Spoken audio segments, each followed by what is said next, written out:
Hey everyone, my name is Wedge, and today we're talking Commander, not just Commander, Budget Commander, and not just Budget Commander, $1 Budget Commander on Magic Online. This Scion of the Ur Dragon deck is very literally a single dollar on Magic Online right now. If you want to build the entire thing, you can right this second for the cost of a Snickers bar. Actually less, those things are getting expensive. Anyways, I'll be showing you online and paper prices of each card as we go through the list, and you can click the first link in the description to get it, again, for a single dollar on Magic Online. It's friggin' $1. I do hope you enjoy the video, and if you do, remember to hit that like button, helps out a lot.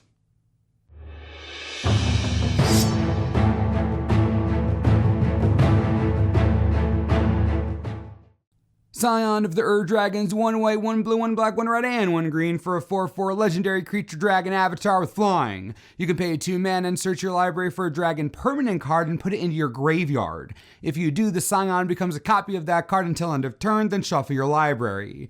So what makes the Scion so infamous is twofold. First, it's a 5-color dragon that's great for Commander, as is, since so many dragons are thrown across all colors. Second, that ability is crazy cheap to activate and very powerful, being able to graveyard tutor any dragon at instant speed for only 2 mana, that's stupid good. And your Scion becomes a copy of it until end of turn. Hot dang, that's a lot of utility right there.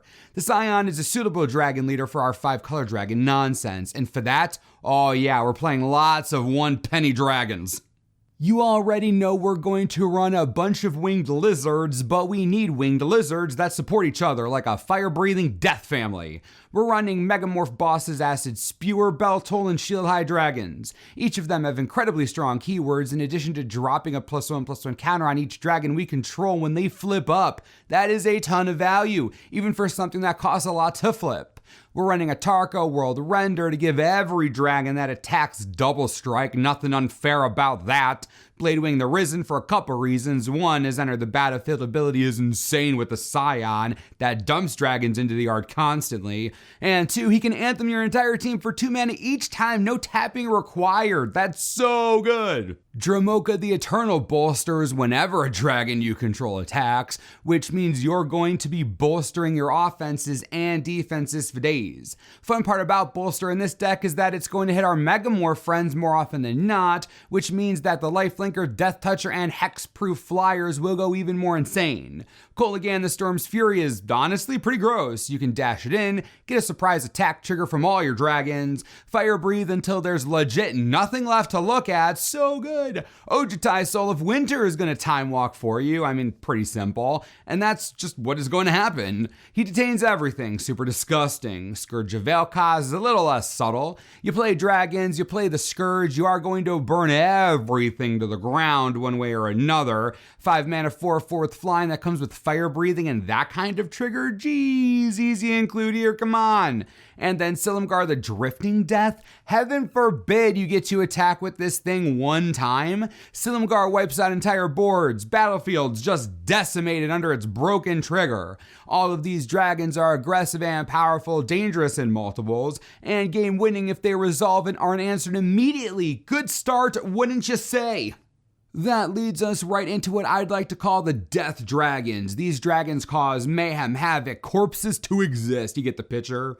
Deathbringer region is board wipe when you're ready to start dropping bombs. Flame Blast Dragon legit blazes something on every attack. Not even on damage on attack. How ridiculous is that? Wipe out a potential blocker. It's so good.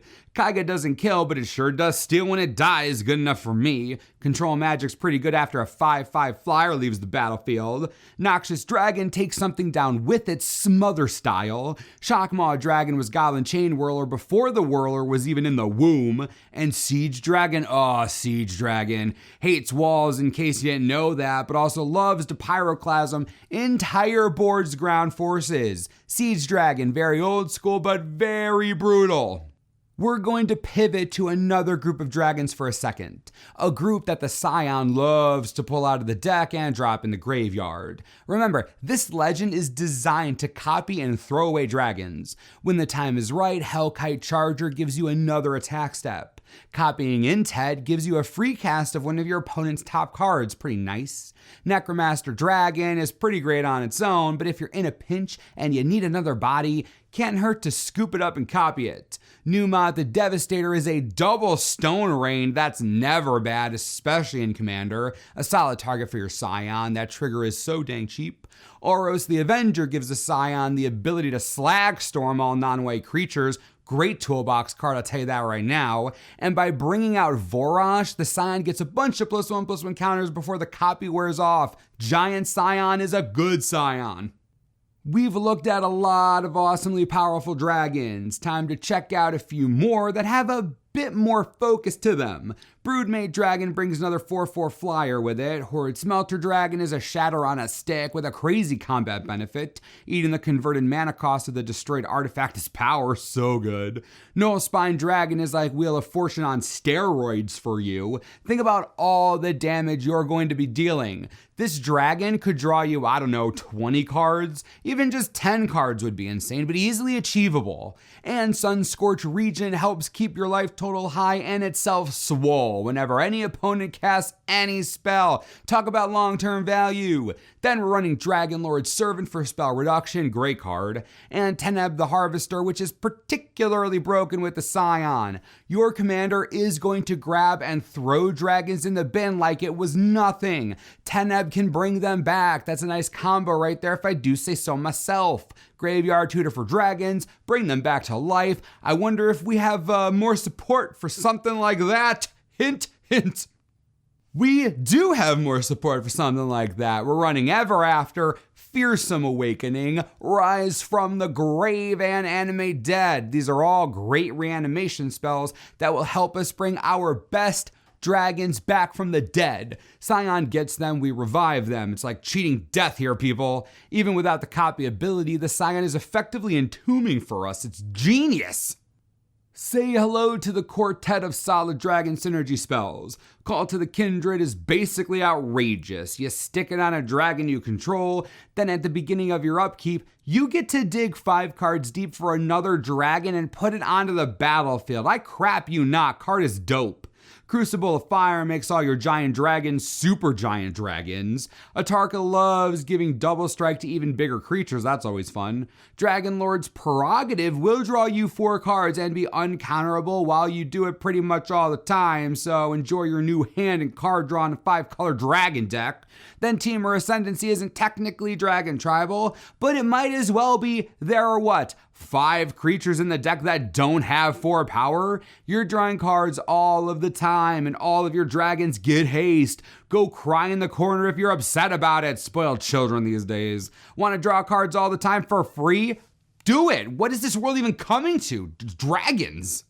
Of course, it wouldn't be a 5-color nonsense dragon deck without some sick removal, and thankfully there are some hecka cheap options out there. Obzan Charm exiles a giant creature, or you draw some cards, or you make things bigger. Crackling Doom is going to kill everyone else's biggest threat while shocking them. That's just rude. Pounce is a simple fight spell, but we're looking at 1-cent cards, and this is almost always just a removal spell. Your dragons are bigger than most other creatures, spoiler alert. Putrefy hates things that need to breathe, also robots, and Sultai Charm is looking to naturalize, it's looking to ultimate price, it's looking to loot for you. I mean, this thing does it all. It's solid removal up in here for sure. Zendikar Resurgent is a solid mid to late game play that doubles up our effective mana and draws us cards whenever we cast our dragons. This card is so good. Elixir of Immortality is pretty spicy. Scion is going to dump dragons into our yard, and if we can't bring them all back, just elixir them into the deck again. Easy peasy, no hassle, nothing lost. And we have a copy of Read the Bones. Scry is great, drawing cards is great, especially in a deck where we will be emptying our hand at some point. Just some quality of life inclusions here. Now, you might be thinking, this deck seems a bit wobbly. It's 5 colors. How are you going to cast everything? Haha, look at you underestimating me again. The entire rest of the deck is mana fixing and ramp. Atarka, Kolaghan, and Silumgar Monuments all fix, ramp, and are great late game attackers or blockers. Then we have 7 signets, no big deal. Pillar of Origins for dragon spells, Manalith for more fixing and ramp, Mardu Banner, Spectral Searchlight is pretty cool tech, Wayfarer's Bauble for a land, and Journey of Discovery and Rampant Growth for, you guessed it, rampant fixing. Moving on to lands, Crucible of the Spirit Dragon is somehow basically nothing online, which means we're getting so much fixing for our dragon spells, oh baby. Then we have Transguild Promenade and Vivid March to help us 5-color fix a bit. After that, we're looking at a boatload of Triune Dual lands, 9 Trial lands, Necropolis, Bivouac, Shrine, Monastery, Outpost, Palace, Sandstep, Citadel, Savage Land, Seaside Citadel. Then we have Gruul Turf, Boros, Dimir, Golgari, Gruul, Izzet, Orzhov, Rakdos Guildgates, Rugged Highlands, Temple of Mystery, and Tranquil Cove. Finally rounding out this list is a Blighted Woodland, Evolving Wilds, and Jund Panorama for fetching our 2 forests, 1 island, 4 mountains, 2 plains, and 3 swamps. Boom, deck list. Oh, I'm amazing.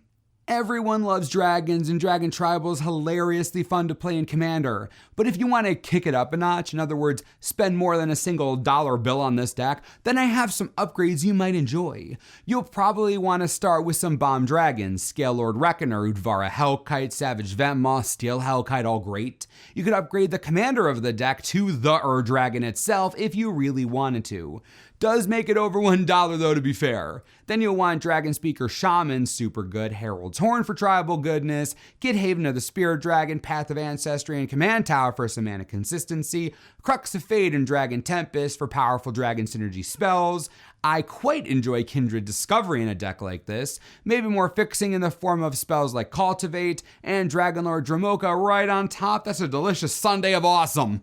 Scion of the Dragon is a deck that many have played over the years because it can be so dang fun. Dragons are one of the most hilarious creature types to play Magic with, and I think I found a way to make the entire deck cost $1. It's $1. What do you have to lose? It's $1. This is what it is.